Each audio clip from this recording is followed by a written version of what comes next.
Hi everyone, today we're going to be doing more work on this wreath from World of Flowers that we've been working on. This is also in the Johanna Basford 2021 weekly planner, which is where I'm colouring from. Now my aim for this video was these cute little daisies here, but actually we've got the leaves to do and I thought we could include these and this. I'm going to do this bit first. These are the buds from this fuchsia, which we never did, and it's quite easy because we can use the colours we used from the fuchsia. Now fortunately, because I'm using a limited colour palette from my Ergosoft box, I can easily find the colour that I did for the fuchsia. Now I think this darker pink here would be what was on the outside of the bud, and that's number 61. So I'm just going to go for it. Now also we have this stalky bit, which is this bit. Now I'm not going to do the whole thing in the same colour. You can see I'm just doing some of it and I'm going to blend it in with a lighter pink. So that's that bit done. And then I'm going to grab the number 20 and finish off. So just go over what I've done and fade it down towards the tip of the bud. And this one just to try and fill in that gap there. And then we've got this stalk, and I'm pretty sure that I must have done that in number 52. Looks like it to me. And it's very thin, so we're not going to do more than one shade of colour. There we go. That's all we're doing there. Now the cute little daisies here are an interesting one. Now I'm trying to think about what colour to do them to try and balance out the picture, because we're coming towards the end of finishing off this whole wreath. We need to think about balancing the colours a little bit, and what I've decided to do is to do them blue. We've got this one here, so we've got that one, and then this is like the middle at the top, so I'm thinking that will balance with that blue. And we haven't got any other blue yet on the page, so I thought that might look nice with a bit of blue there. So that's what I'm going to do with these. So I'm going to grab a different shade of blue though to the one I did for this, and I'm going to use the delicate light blue, which is number 30. But I'm going to do the whole of each petal just in a light layer.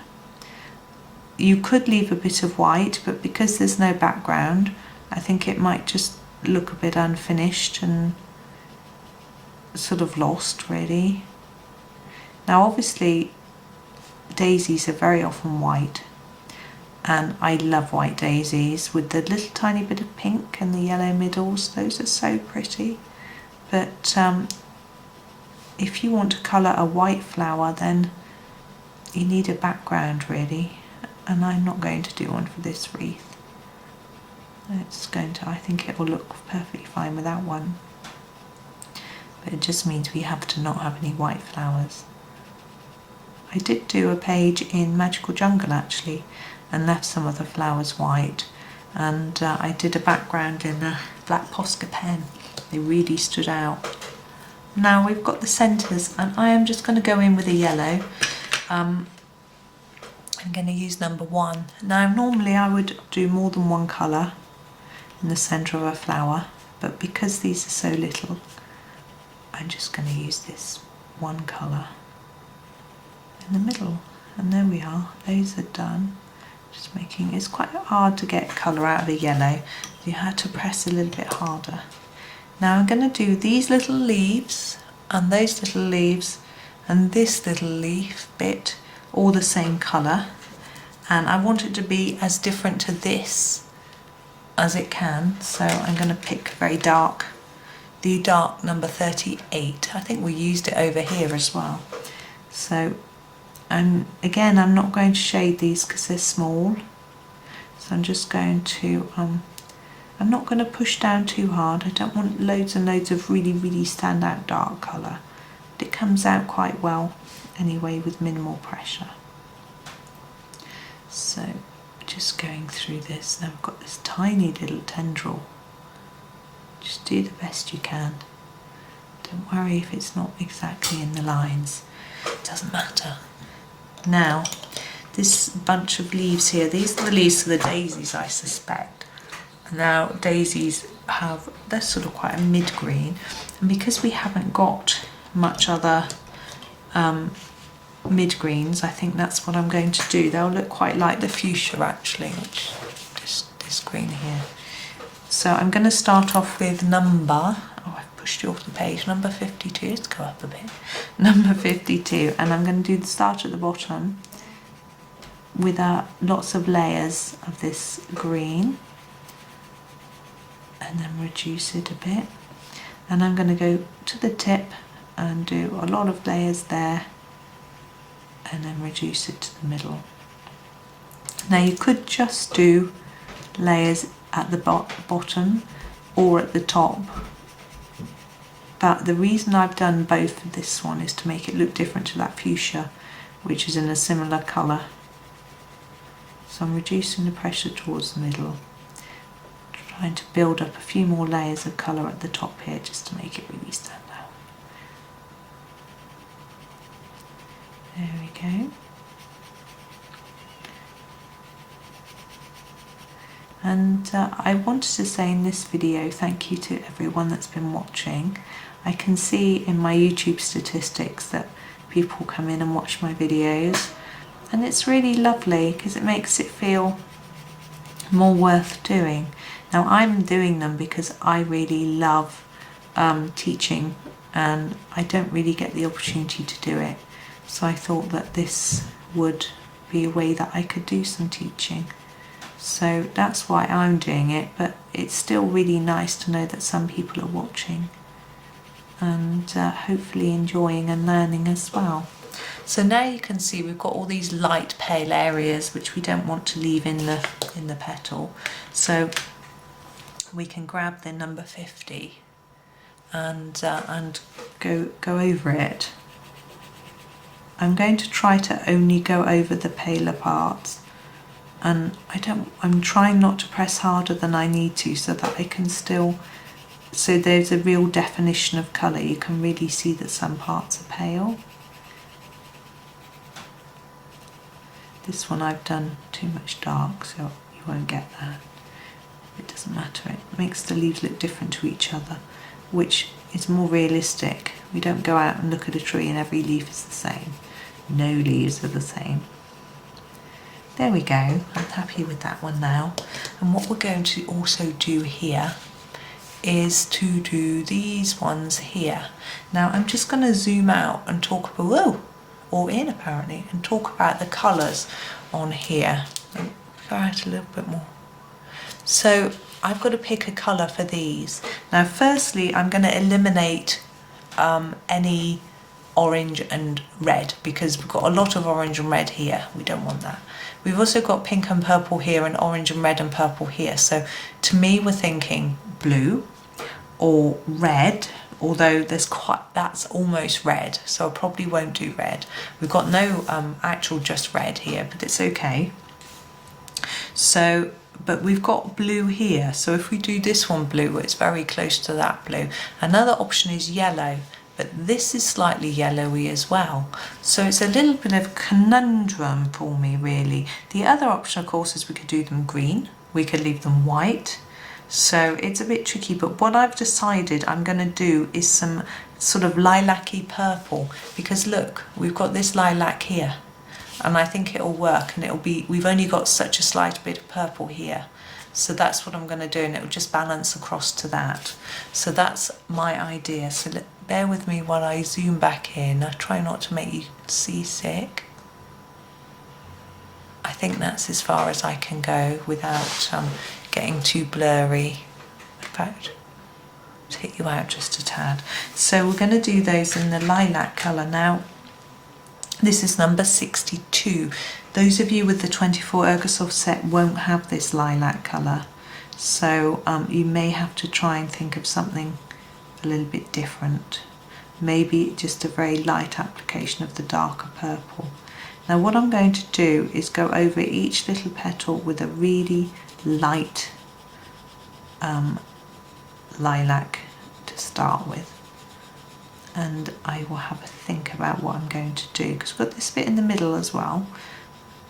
Now I did try to work out what these flowers might be, because what I've been doing is identifying them and then colouring them to how I think they should look, and I just couldn't with these. I had no clue what they might be, so I'm just guessing, and I suspect Johanna would be happy.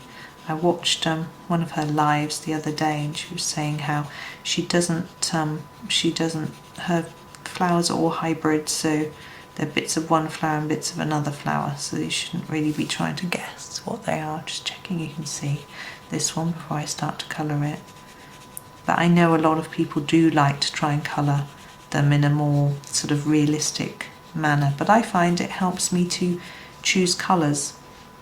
Now what I'm going to do is start to shade this a little bit by putting more colour underneath here and then leaving the tip paler, but I'm going to blend that in towards the tip. She also never tells people what colour she uses when she's colouring in. She likes people to do their own thing, but I know from my personal experience it can really build confidence if you can look at other people's colours and get some idea of what they're doing. And I don't always intend for you to go, right, she's using number blah, I'm going to use number blah, but I just give you the numbers as some guidance, so you can, if you do want to copy exactly, it's a bit less frustrating. But not everyone has the same set of pencils. I follow a lot of tutorials where people use Prismacolor pencils, and I have a few. I have the greens mainly, a few really pretty purples, and that's about it. So I have been tempted to buy a whole set, but there's a few things that put me off. Firstly, I don't have room to spread them out on my desk, so there's a chance that I wouldn't use them very much. My polychromos are always open on my desk, so when I need a pencil, there they are for me to grab. So that makes them my sort of pencil of choice. The Prismas, I would have to either replace my polys on my desk with them or sort of get them in and out each time, and I just don't think I would do that. Also, I worry about the fact that some people say they break easily and things like that. I have had a few problems with some of my pencils breaking, not just those though, all sorts of pencils. Now this top piece, I'm still thinking about what to do with it. I think I might just go a really light and just leave it at that, really light. So yeah, it puts me off a little bit. That might have some that sharpener, I have to keep sharpening and the leads break. So say I've had it done with several different brands, happen with different brands. Sometimes it's the sharpener, you need a very sharp sharpener, sounds a bit strange. You need to make sure that number 57 for the leaves, you need to make sure that it's not blunt. So harder here and lighter towards the tip, just in the same pattern as we did with the petals. So more layers here. So yeah, so a tip is to make sure your sharpener isn't blunt. But another one is to clean the blade. Now be careful, don't just run your finger along the blade or anything silly.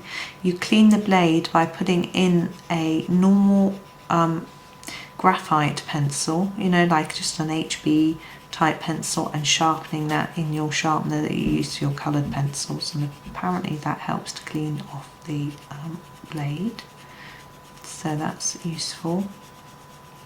And another tip is to turn the sharpener and not the pencil. That I find sometimes I can't do that, and certain types of sharpeners obviously work better with certain brands of pencils, and it depends what you've got. When I get a problem with pencils breaking a lot with a particular brand, I usually write to the manufacturer and ask them if they could recommend a sharpener. I did that with Staedtler and they recommended their Noris sharpener, which I use. I haven't got it here at the moment.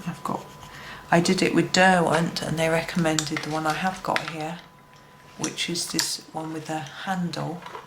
This is quite cool to use. And I am actually been using it for these because it gives you a really sharp point. I find they work really well for the Staedtlers. Okay, I think we've finished. Yeah, those are all done. I should just move it a little bit. Hopefully get it all in the picture, everything that we did today. There we go. So thank you for watching. It seems a bit wonky, it's because it's a circle. I hope you enjoyed it, and there's just 2 more before we get this one finished. So happy colouring.